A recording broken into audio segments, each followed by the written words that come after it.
once again. We're back to talk about grids. This time we're talking about grid types. Because, well, it's rather important. Something not a lot of people understand, funny enough. We're going to start with the smallest general ship type. Technically the smallest one would be a Corvette, but I don't have a Corvette because they're kind of irrelevant in my opinion. Just because they are extremely small for large grids and normally can't have very large weapons. They rely on, quantity of ships more than anything to do anything. I mean, if they, most of the time they should be interplanetary for maximum multi-role capability. But overall, most corvettes and even frigates can't or shouldn't mount very heavy weapons. Here I have the example of the Fate's Malice, which is a cursed little frigate of mine. We don't talk about the onagers on the bottom. Those were an afterthought. But frigates and corvettes as a whole are very light ships. They're the lightest you can go in terms of large grid combat ships. They should be either interplanetary or extremely cheap and simple to use. This is a pretty decent example of that because it's rather cheap to produce, fast to produce, simple, and overall pretty effective, especially for its size. Against anything larger than a frigate, however, corvettes and frigates, well, struggle unless you've got large numbers of them, which is why most of the time it's recommended to go with something more larger. This counts as a quote-unquote gunship, but it fits the role of frigate very, very well because it's small, it's pretty cheap, and pretty well armed because corvettes are small, very weakly armed ships. Frigates are slightly larger. It'd be nice if I could get that ship to shut up, which I will in a minute. Here we go to a little subclass that almost nobody actually explores, funny enough. First can I find the sound block? Ha ha ha! Here we have the Destroyer Escort. These did in fact exist in real life, and during the end of World War II, Destroyer Escorts and Corvettes existed to hunt submarines. Now, admittedly, they couldn't do too much else aside from take out submarines and shipping, if shipping is very close by. But in Space Engineers, you're not limited to... Well, you are limited, but significantly less so. This is my take on such a thing. It's smaller than a destroyer, but much larger and more powerful than a frigate. And it does exactly as it should do. Escort destroyers. Essentially, it's a somewhat cheap escort ship that you can produce effectively if you need to guard a base location or transport your own shipping or whatever. Most of the time, these should be interplanetary, very agile, and mount a decent amount of weapons, most notably rapid fire or a good point defense network. Here we have one of my older destroyers, and while it is a little irrelevant, it fits the destroyer role somewhat well, and that is being a rather major warship while also being cheap to produce and fast. Destroyers, similar to frigates and corvettes and all of them, survive using their speed. They also, most of the time, mount weapons like missiles and torpedoes to counter larger ships. If you're playing with vanilla or mostly vanilla, or don't use Vanilla Plus for an assault weapons pack, like on mod.io, then you're a little more screwed, but that's fine. You can use custom missiles, that'll work mostly fine. Of course, the destroyer class is very broad. There's artillery destroyers, lance destroyers, railgun destroyers, assault destroyers, light, heavy, destroyer leaders, which, I'll be honest, destroyer leaders are almost an entirely different class of ship in a sense. But essentially, a destroyer is a mid-sized warship that is well armed for anti-light ship and is pretty easy to build in terms of overall production. Super easy to print a lot of. Now we get to a little bit, well, we get to the larger ships. First things first, we're going to go with, once again, something that's less seen in most players' navies, just as a whole. Here we have an armed auxiliary cruiser. These ships are normally converted cargo ships, you know, ocean liners or whatever. Most of the time they're civilian ships with guns welded to them. However, it's not uncommon for them to also be purpose-built ships. That is, ships with lots of container space, repair facilities, and basic weapon systems. Though, of course, I've slightly overarmed this, as per usual, which isn't always intentional. While they don't have to be interplanetary, it's recommended that they are, since they are essentially an oversized or an undersized transport ship with a crap ton of guns. All in all, these aren't very agile most of the time, at least shouldn't be.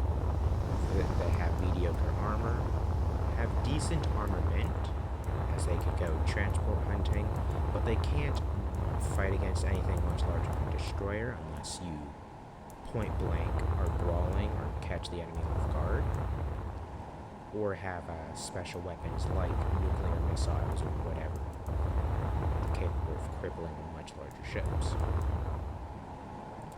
While this thing is technically not a cruiser, it fits the general cruiser role. I've called this a cruiser obliterator because well, at the time, this would outrange and outgun any cruiser we ever fought against. Now, it kind of just doesn't work. I never finished it also, so that doesn't help. It's completely hollow, and as you can see, some of the plating is missing. I might eventually finish it. Yeah.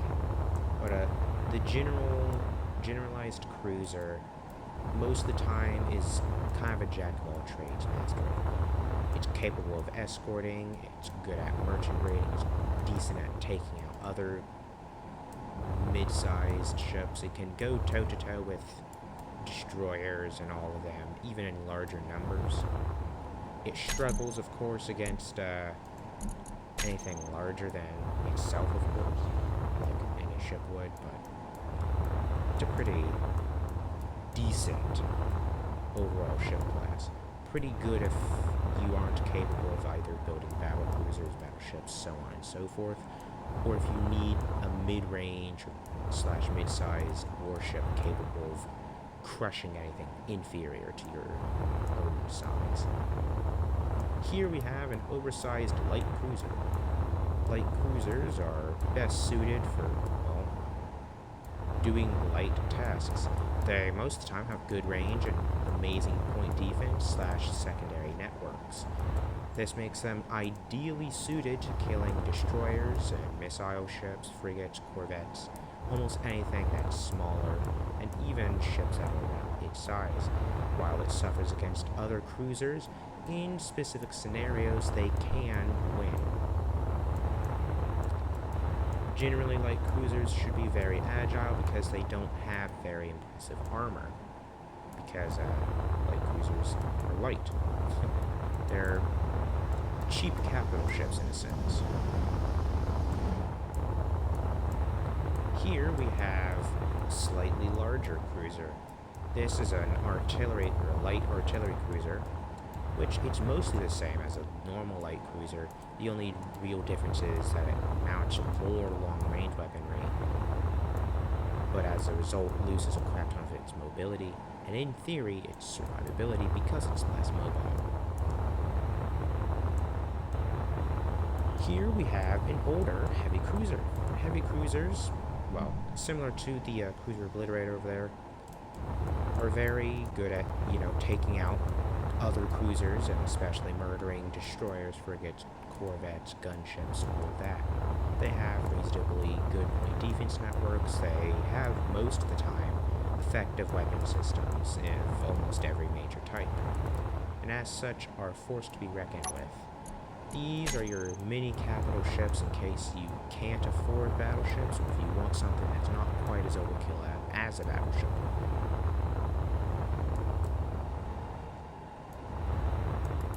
Now we get to some more, I guess you could in theory say, controversial classes.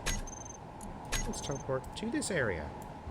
Here we have, wow, I don't think you can really call that a battle cruiser, as that's a little overkill. Here's a battle cruiser. The battle cruiser. There are plenty of definitions for, the battle cruiser class. While they originated from the British doctrine as being large, under-armored warships that use their speed to survive and mount massive guns to counter, cruisers and battleships. In practice, they didn't fare too well because they were so large and mounted armor that, considering how large they were, was very insufficient for going toe-to-toe against battleships. Technically, the battlecruiser was supposed to outgun anything smaller than it, and anything it can't go toe-to-toe with, it was supposed to run away from. In practice, at least British doctrine battlecruisers don't work all that well because, well, if you hit them, they just kind of explode.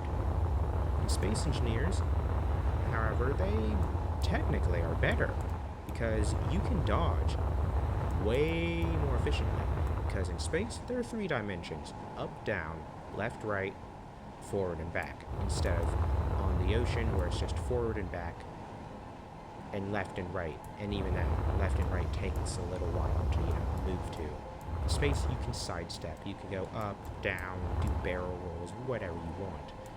As such, these British doctrine battlecruisers are very effective, in my opinion at least, at long range, picking off weapons on larger ships like battleships, and against cruisers, simply W key and you're going to win most of the time. However, what if you don't go with a, British doctrine battle cruiser? Because just because the British created the battle cruiser doesn't mean that there is only one kind of battle cruiser. We've got the German Navy doctrine battle cruiser, which, in stark contrast to its British counterpart, instead of having no armor, it has a crap ton of armor. So much so that it's on par with most battleships. But as a result, they aren't as fast as British battlecruisers and have much lighter guns that, allow for higher fire rates. I think Obliteration's Fate is a pretty good example of a German doctrine ship that is slightly more overkill, I'll be honest. As such, these German doctrine battlecruisers, instead of having super massive turrets and glass cannon armor, they have smaller main guns, if you're using assault weapons pack, more like 400s or onagers instead of iron fists and archons. Or if you're using vanilla, just significantly less artillery / assault cannon turrets. Of course, because German battlecruisers or doctrine ships mount more armor than their British ones, they are less agile and less fast, and as such are more susceptible to taking hits. However, they are still rather agile because they mount extensive, thruster networks, which allow them for effective dodging at long and sometimes even close range. However, why is this controversial? Because almost every single player who build a quote-unquote battlecruiser uses them in a manner that they should never be used. Either they are a German doctrine, whether they are British, whether they are something else entirely. Battlecruisers should almost never go toe-to-toe with battleships or dreadnoughts or anything that is larger than themselves. They are meant to run away from those types of ships. If you've got more armor and more weapons than a battleship, of course you can fight them. But if you do not outgun, out-armor, or outmaneuver the enemy, you should not take the fight. That is the beautiful thing about battlecruisers. Because of their speed and agility and overall flexibility, if there is something you don't think you are going to win in, you can simply not take that fight.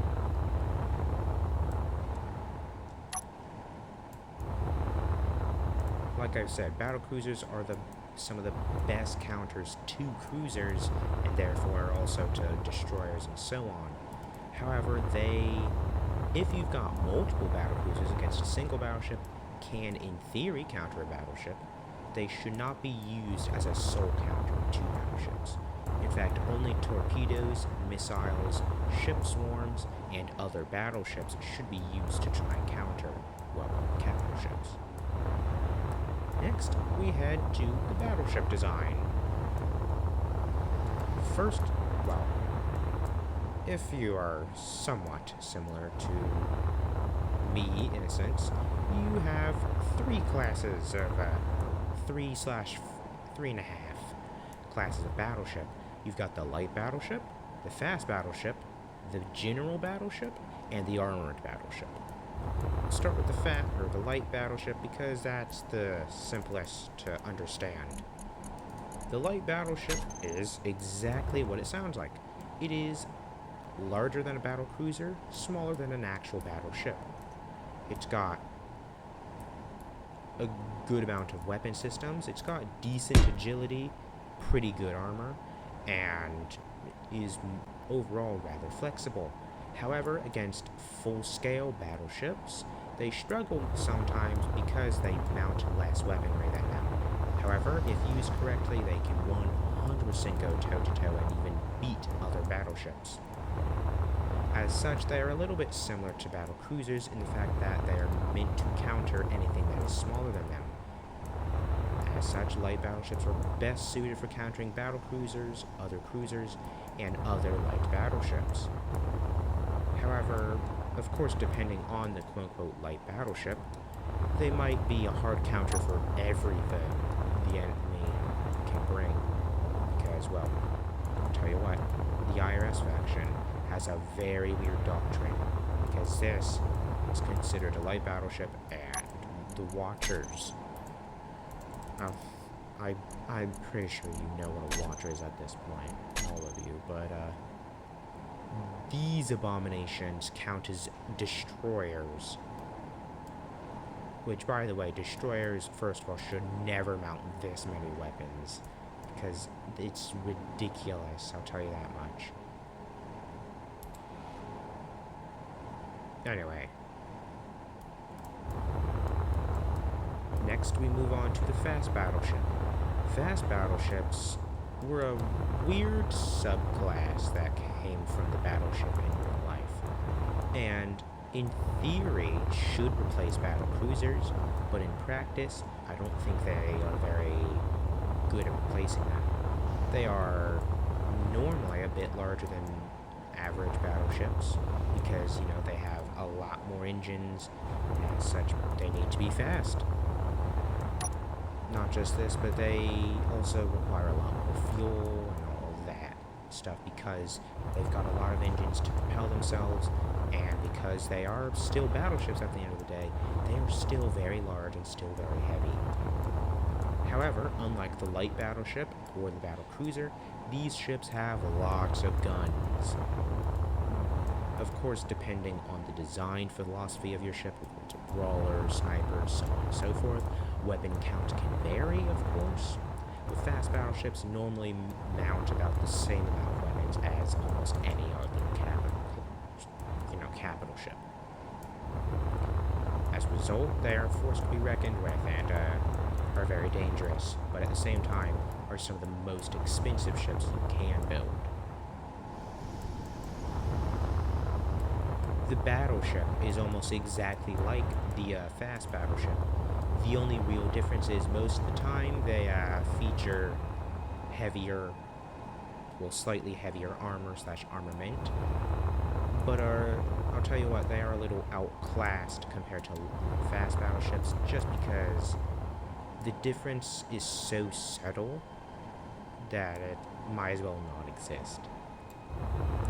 Here we have the armored battleship, which is a bit more reminiscent of the Dreadnought. However, it's not completely, Dreadnought. The armored battleship is exactly what it sounds like. It's a rather slow, not very agile warship. It's a battleship that features a crap ton of armor, and as such, a lot of guns. Aside from that, there's not much to say, because each ship, of course, will always be different, because some battleships are going to support their fleet using hangars and repair systems, others will tank for their fleets, and others will just fling missiles. But as such, battleships, and especially armored battleships, are the counter to almost everything, as they can tank shots, normally. The biggest threat to them is, of course, torpedoes and other guided munitions, as even if you've got a crap ton of point defense, if you throw 200 missiles at a single ship, chances are at least one of them is going to get through and do some damage to you. We now get to a class that you see, I'll be honest, a little too often. And I'll be honest, it's a little more incorrectly termed than the battlecruiser, I'll be honest. Here, we have the infamous Dreadnought class of warship. Harley's misnamed or whatever. Normally, in Space Engineers at least, and most other sandbox games, Dreadnoughts feature massive amounts of weapons, when in reality, Dreadnoughts are actually the opposite. Dreadnoughts, at least based on real world, so on, are very armored and very slow warships that have very few guns. However, those few guns are normally the biggest one on the battlefield. If you look at HMS Dreadnought, the original one, it rendered everything obsolete because all of its guns were large guns. Guns significantly larger than anything else. And as such, it could outrange and outpunch anything. And its armor allowed it to survive very, very effectively. Now, of course, in Space Engineers, this is a little different because there's only so large you can go before you reach a limit. If you're using Assault Weapons Pack, large amounts of Archons are most likely best, or even custom fixed weapon turrets. If you're using something like ARC's weapon enterprises, well, I'm very certain there's a couple of large weapons like Mac cannon-based things. I don't use the mod all that often, so correct me if I'm wrong, but there are some very large weapons in that mod pack too. As such, though, Dreadnoughts feature a good amount of massive, hell, you can even call them super heavy artillery weapons. They also feature torpedoes to counter larger ships that decide to get up close and personal. In Space Engineers, missiles and torpedoes should be, or if they're not custom, be found on almost every single ship possible, because missiles are extremely useful for any situation. If you're playing vanilla or you're playing on console/EOS, custom missiles are a little more finicky. They have a place, but they are not as useful as one might think, unless your enemy just doesn't ever bring point defense to a battle. which does happen a lot, I'll be honest, but still. The last class of ship, and I'll be honest, it's probably my least favorite class of ship, the aircraft carrier. Like I've said, it's my least favorite class of ship. I don't have any blueprints, I don't think, to show you. Oh yeah, because as such, people have created the interesting battle carrier design, which we will go into why it works, but at the same time why it doesn't work. It'd be cool if the game would render this. This is not mine, of course. This is a rebuild of the Zaybong, which is old. Ancient, even, in terms of space engineers. Anyway, carriers, in real life, work very, very well. Unfortunately, I dislike carriers no matter what, because I will always like big gun more than missile spam. And just planes. Fighters are, well, outside of SE, effective.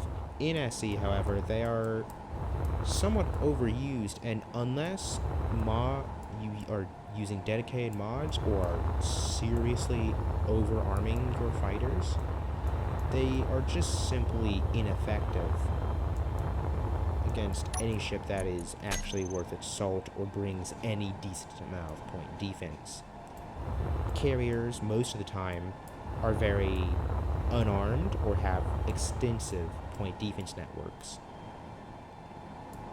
which, to, counter missiles and other fighters. Those fighters are meant to be used against other fighters, but half the time they're used to try and counter larger ships. And yes, it works sometimes, but at the same time, it shouldn't and doesn't work most of the time.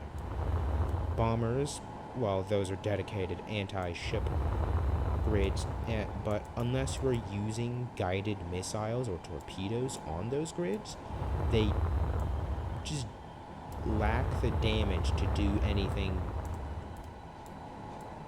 important against any real warship that's larger than, say, a light cruiser. Against destroyers that have mediocre point defense, and frigates and corvettes, carriers, I think, would work very well. Against any real, armored capital ship, however, they don't work unless you have favorable conditions, whether it be mods or whatever. And then we go into the ridiculous subclass known as the battle carrier and super carrier. We'll go to the super carrier first. It's essentially just a carrier with a crap ton of armor and even more planes. I mean, it works, but at the same time, you might as well go with something similar to a dreadnought or a heavy battleship or whatever, because if you don't have planes on or if all your planes are shot down or whatever, you're screwed. You've got almost no defense. Which, I'll be honest, isn't a problem with the battle carrier. The infamous battle carrier is a horribly misunderstood and kind of slapped together design. I'll be honest, I have no idea where it actually came from, but based on how it seems to be used and classified, the only real world ship that I think can even come close to being a founder would be most likely, I think notably, the Graf Zeppelin design of the Kriegsmarine and a couple very early aircraft carrier designs, as those did mount larger anti-ship guns for defense. The Graf Zeppelin was, even though it was never fully finished, was notable for supposedly mounting a very, very extensive secondary armament of 6-inch casemates and turrets and so much else. The issue with battle carriers is half the time they're treated like actual battleships or warships. They're used to brawl against other, ships like battle cruisers and such. If you were a carrier, you should almost never, ever show up in a battle. Or at least not in gun range. Because if you get hit, well, I mean, most of the time you're not going to be able to take those hits most of the time. If you can tank hits, you might as well weld a bunch of guns to your ship, remove the hangars, and replace it with armor, and might as well go with a battleship.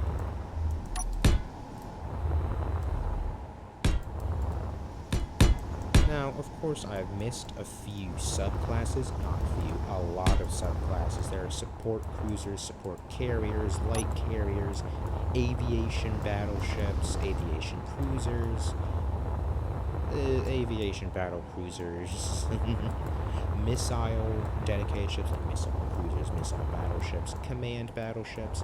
However, at the end of the day, most of the time, those grids are really just built for a specific role, a specific weapon system. Like say you've got a laser battleship, of course it's going to be based around a central laser or laser weapons. Missile cruisers are going to be more based on their missiles and actual guns, so on and so forth. Most of the time, the subclasses are rather self-explanatory, and as such, I don't think I need to explain them all. If there's any notable, like a mainline ship that I missed, let me know, please, in the comment section, because I feel like I'm missing a notable classification of warship, but at the same time, I can't think of what it is. Yeah, we've covered frigates, we've covered corvettes, we've covered briefly gunship / corvette or whatever. We've covered destroyers, briefly glanced over things like heavy destroyers, assault destroyers, destroyer leaders, so on. Went over cruisers, light cruisers, heavies, battle cruisers, battleships, dreadnoughts, carriers. Oh yeah, super cruisers. Because you don't see them too often, but at the same time, you do see them. There is a major difference between super cruiser, and also sometimes called the large cruiser, and battle cruisers. Battle cruisers feature armor similar to that of the cruisers. Most of the time, a little bit more. Okay, dear, whatever you say. But, have battleship caliber weaponry. Large cruisers and super cruisers normally have guns that are above average that of normal cruisers, however, are not anywhere on par with battleship weapons or battlecruiser weapons, and they're really just oversized cruisers. Now, in the real world, only one large cruiser / super cruiser was actually built, or at least one class. That was the Alaska, and it never got to really prove itself, so we don't know if it's an actually effective warship like class at all, or if it's something that just doesn't work at all. Because in theory, it might be decent, but at the same time, in theory, you might as well go with a battle cruiser. There's not too much of a difference aside from battle cruiser being a little bit bigger and having much larger weaponry. But yeah, if you have enjoyed, subscribe, like, share. Have a nice day, and I will see you next time.